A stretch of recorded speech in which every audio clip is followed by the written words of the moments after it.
स्वारगेट पुण्यातल्या बऱ्याच जणांच्या दैनंदिन जीवनात हा चौक येत असेल, पण बऱ्याच पुणेकरांना या चौकाला स्वारगेट का म्हणतात हे माहीत नसेल.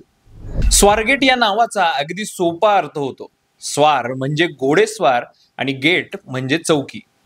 या ठिकाणी पूर्वीच्या काळी घोडेस्वार आपल्या घोड्यावरून गस्त द्यायचे, त्यामुळे याला स्वारांचा नाका असं म्हटलं जायचं.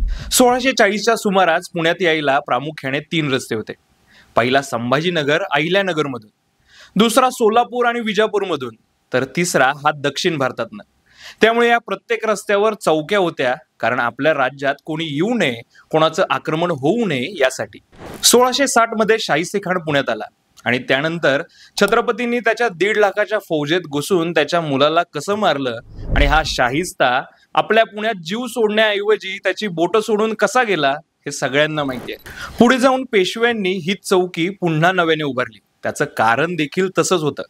सध्याच्या मामलेदार कचेरीच्या जवळ पेशव्यांचा मोठा तोफखाना होता आणि त्या तोफखान्याच्या संरक्षणासाठी ही चौकी महत्वाची होती. त्यानंतर इंग्रज आले आणि इंग्रजांनी नाक्यांना चौकीला गेट म्हणायला सुरुवात केली आणि त्यानंतरच स्वाराचा नाका बनला स्वारगेट.